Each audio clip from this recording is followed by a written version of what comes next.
अस्सलाम वालेकुम student. Week 13 में हम सिंटैक्स डायरेक्टिव ट्रांसलेशन जो है वो डिस्कस कर रहे थे। उसमें हमने दो एग्जांपल जो है वो लास्ट टू वीडियोस में जो है वो डिस्कस की थी, वीडियो क्लिप नंबर 2 में और 3 में।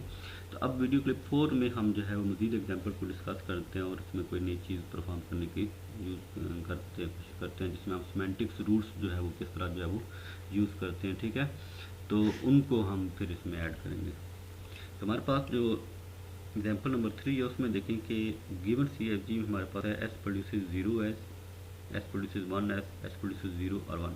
तो ये आपको याद होगा कि ये जो है वो आपने मे भी जो है वो ऑटोमेटा के कोर्स में भी इस गिवन सी एफ जी को देखा होगा। ठीक है, तो इसमें बेसिकली जो काम हो रहा है, जो किस पर्पज़ के लिए बनाई गई है, वो ये है कि इसमें आप इससे बाइनरी नंबर्स को जनरेट कर सकते हैं। ठीक है, तो गिवन सी एफ जी से हम बाइनरी नंबर्स को जनरेट कर सकते हैं। अब इस पर हम जो है वो कुछ रूल्स अप्लाई करेंगे जिसको हम सिमेंटिक्स रूल्स कह रहे हैं। और सिमेंटिक्स रूल्स का काम क्या होगा कि हमारे पास अगर कोई भी बाइनरी नंबर है तो उसको हम डेसिमल नंबर में किस तरह कन्वर्ट करेंगे। तो हमने बेसिकली रूल्स जो लिखने होंगे वो इस तरह लिखने होंगे कि जो गिवन सी एफ जी है उसके थ्रू जो हमारे पास बाइनरी नंबर बन रहा है उसको हमने डेसिमल नंबर में किस तरह कन्वर्ट करना है। ठीक है, तो आपको बाइनरी टू डेसिमल जो है वो कन्वर्जन आपको आती होगी। ठीक है, तो ये मैंने यहाँ पर जो है परफॉर्म भी कर दिया है कि ये बेसिकली हो क्या रहा है। ठीक है, तो आपके पास जो स्क्रीन पर नज़र आ रही है इसमें भी 1 जो ये वाला फर्स्ट 1 है। इसके बाद आपने देखना होता है कि इसमें कितने नंबर ऑफ जो है वो बिट्स हैं ना।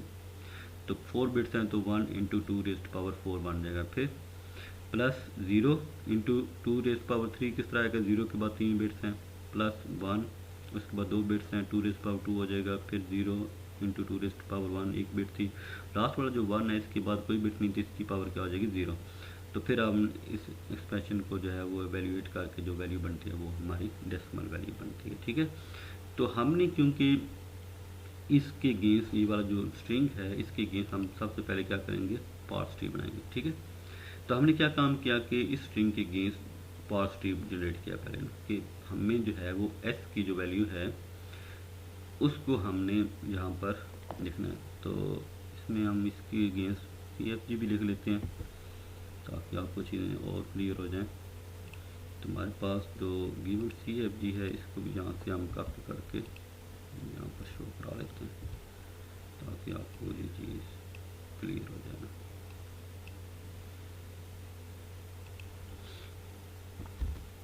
तो इसमें देखें कि हमारे पास जो गिवन सी एफ जी उसमें हमें ये वाला वर्ड जो है बाइनरी बनाना है। तो हमारे पास लेफ्ट पर सबसे पहले क्या आ रहा है, 1 आ रहा है। तो हमें एस प्रोड्यूसेस 1 एस वाली प्रोडक्शन चाहिए, तो एस प्रोड्यूसेस 1 एस, तो हमारे पास लेफ्ट साइड पर 1 आ जाएगा। फिर नेक्स्ट में हमें 0 चाहिए तो एस प्रोड्यूसेस 0 एस। फिर नेक्स्ट में हम 1 चाहिए तो एस प्रोड्यूसेस 1 एस। और फिर हमें 0 चाहिए तो एस प्रोड्यूसेस 0 एस। और अब हमारे पास जो है 1 0 1 0 बन चुका है, तो लास्ट में हमें 1 चाहिए तो एस प्रोड्यूसेस 1, ये वाला रूल अप्लाई हो जाएगा। ठीक है, तो नेक्स्ट में हमने जो है वो जो रूल्स हमने लिखे थे। ठीक है, तो अब इसमें देखेंगे जब भी हमने पार्स ट्री को एवेल्यूएट करना होता है तो वो बॉटम अप से स्टार्ट होता है एवेल्यूएशन उसकी, या कंप्यूटेशन जब कंप्लीट होना स्टार्ट होती है। ठीक है, तो हमने जब एस से स्टार्ट किया तो पहले लेफ़्ट पर आए तो ये टर्मिनल था, फिर राइट पर आ गए, फिर उसके लेफ़्ट पर आए, फिर राइट पर आए, फिर लेफ़्ट पर आए, फिर राइट पर आए, फिर लेफ़्ट पर आए, फिर उसके बाद राइट पर आकर हमने यहाँ पर क्लोज कर दिया।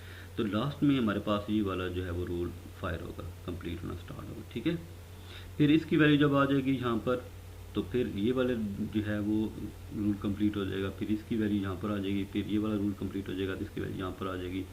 तो अब इसमें हमने रूल्स को किस तरह लिखना है कि हमारे पास जो प्रोडक्शन थी तो उनको हमने जो है वो पहले डिस्कस करना है, फिर इसके बाद इसकी वैल्यू किस तरह कंप्यूट होती है वो हम फिर डिस्कस करते हैं। ठीक है, तो एस प्रोड्यूसर देखिए लास्ट में जो है वो या तो एस की वैल्यू 0 हो सकती है या फिर एस की वैल्यू क्या हो सकती है, 1 हो सकती है। ठीक है, तो इसलिए हमने एस की वैल्यू जब 1 होगी तो हमें दो चीज़ों का देखना होगा, क्योंकि जब हमने ये वाली जो एक्सप्रेशन लिखी थी तो इसमें हमने ये चीज़ देखी थी कि हमारे पास ये जो डेसिमल वैल्यूज़ हैं वो क्या क्या बन रही हैं। ठीक है, यहाँ पर देखेंगे इसकी डेसिमल वैल्यू 16 बन रही थी, इसकी 0 बन रही थी, इसकी 4 बन रही थी, इसकी 0 बन रही थी, इसकी 1 बन रही थी ना।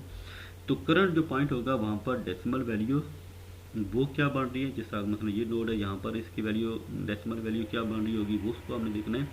और दूसरा हमें जो मेन काम है वो है बिट्स, जो पावर हमने शो की है ना, कि हमने कितनी बिट्स को जो है वो रीड कर लिया और कितनी को रीड नहीं किया, तो वो बिट को भी साथ साथ अपने काम करना। दो ये काम करने हैं कि डेसिमल वैल्यू करंट वो कौन सी है और कितनी नंबर ऑफ बिट्स को आपने रीड कर ली। ठीक है, तो लास्ट में हम बात करते हैं कि 0 या 1 एस की वैल्यू हो सकती है। तो 1 जब वैल्यू होगी तो डेसिमल वैल्यू क्या हो जाएगी 1, ठीक है, यानी कि 2⁻0, क्योंकि ये वाला जो अगर लास्ट वन की बात करते हैं तो यहाँ पर देखें 2⁻0 यानी कि उसके राइट पर या उससे आगे कोई बिट नहीं है, तो उसकी वैल्यू क्या बन जाएगी 1, ठीक है, 2⁻1, 1 इंटू 1। फिर उसके बाद कितनी बिट्स हमने काउंट कर ली, यानी कितनी बिट्स रीड कर ली, एक ही बिट रीड की 1, जिससे हमारे पास बी काउंट कितना हो जाएगा 1। तो बिट काउंट जो है वो कितना हो जाएगा 1। और अगर हम इसकी जगह एस की वैल्यू 0 रखते हैं तो यहाँ पर 1 की जगह जब 0 आएगा तो 0 इंटू 2⁻0 क्या हो जाएगा 0 हो जाएगा। लेकिन फिर भी हमने एक बिट 0 को काउंट किया था, क्योंकि हमारे पास एक बिट 0 हो चुकी है, तो यहाँ पर इसका काउंट बंद करना, ठीक है। अब अगला काम ये है कि जब आपके पास एस की वैल्यू जो है वो जब हम रिप्लेस करेंगे 1s के साथ, फिर क्या होगा, और अगर 0 के साथ रिप्लेस करें फिर क्या होगा। तो 1s का मतलब है कि एस डॉट वैल्यू जो आपके पास कंप्यूट होगी वो क्या होगी, जो पिछली वैल्यू है एस डॉट वैल्यू, ठीक है, plus 1 into 2⁻s dot B count. तो अगर देखें यहाँ पर तो ये वाली जो दो वैल्यूज़ हैं ये कंप्यूट हो चुकी होंगी, 1 वाला भी हो चुका होगा, 0 वाला भी हो चुका, इसकी बारी है ना अब। तो अगर ये वाला काउंट है तो इसमें क्या होगा कि पिछली जो वैल्यू है, जिस तरह 0 + 1 जो 1 बन चुका होगा, पिछली जो वैल्यू है प्लस इसमें क्या करना है जो ये करंट हो वैल्यू, तो 1 ये वाला 1 इंटू 2⁻2 का मतलब है कि बिट काउंट्स यहाँ तक पहुँचने में हमारे पास 2 हो चुके हैं, यानी ये वाली बिट काउंट कर चुके थे, ये वाली काउंट कर चुके थे, 2 बिट्स हो चुकी थी, इसकी पावर क्या बनेगी 2, ठीक है। तो जो भी करंट आपका बी काउंट होगा वो पावर में आ जाएगा। इस तरह अगर 0 आ जाता है तो उस केस में क्या होगा, जिससे अगला स्टेप जिस तरह आ रहा है कि यहाँ तक वैल्यू जो हम कंप्यूट कर चुके हैं वो है 5। तो पिछली जो वैल्यू है S dot value decimal value वो प्लस 0 इंटू 2⁻ बी काउंट। तो जितनी पहले बिट्स काउंट हो चुके हैं 1 2 3 3 हो चुकी थी तो 2 की पावर 3 आ जाएगा। तो ये फिर जो भी हमारा प्रोसेस होगा उसके थ्रू आपने इसको डिस्कस करते जाना, ठीक है। तो इसको आपने लॉजिक को देखना है ये किस तरह बनी है, और ये जी वाली जो एग्जांपल है इस पर इसको रन करके भी आप देख सकते हैं, इसका ट्री बनाकर भी आप देख सकते हैं, ठीक है। तो अब इस हर नोड पर किस तरह वैल्यू कंप्यूट हो रही थी वो हम नेक्स्ट में डिस्कस करते हैं, ठीक है। तो सपोज आपके पास जो है वो वही एग्जांपल है, उसका पावर ट्री भी आपको नज़र आ रहा है, हर नोड पर किस तरह वैल्यू कंप्यूट हुई है, कौन सा रूल अप्लाई हुआ है वो आप जो है इसमें मेंशन किया हुआ है, ठीक है। तो हमने यहाँ से स्टार्ट किया टॉप से, 1 लेफ्ट पर आए, फिर हमें क्योंकि टर्मिनल था तो हमें राइट पर जाना पड़ा, राइट से फिर लेफ्ट, और इस तरह मूव करते करते जो है वो लास्ट पर आगे एस प्रोड्यूसेस 1।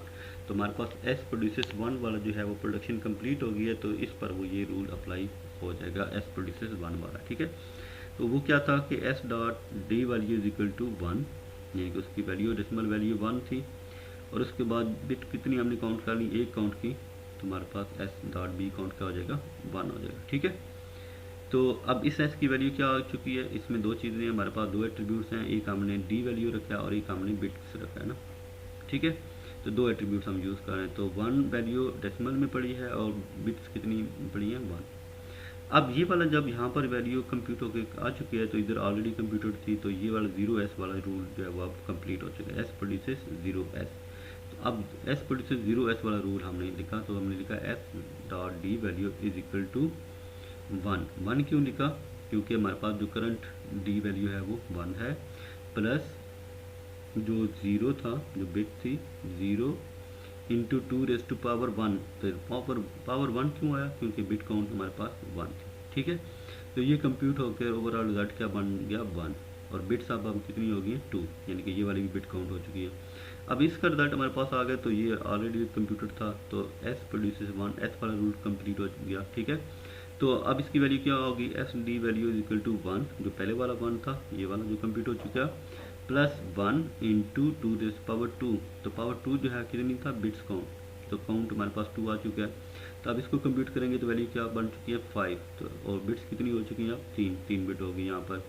इसके ऊपर जब जाएंगे तो एस प्रोड्यूसेस 0s कंप्लीट हो चुका है, तो इस पर रूल फायर होगा। तो पहली वाली जो वैल्यू 5 है डेसिमल वैल्यू वो, प्लस 0 इंटू 2⁻3, क्योंकि बिट काउंट 3 हो चुका था, इसको कंप्यूट किया तो हमारे पास वैल्यू 5, और बिट्स कितनी अब हो चुकी हैं 4, एस बी काउंट हो जाएगा 4। तो इससे ऊपर जब जाएंगे तो एस प्रोड्यूसेस 1s, ये रूल फायर होगा।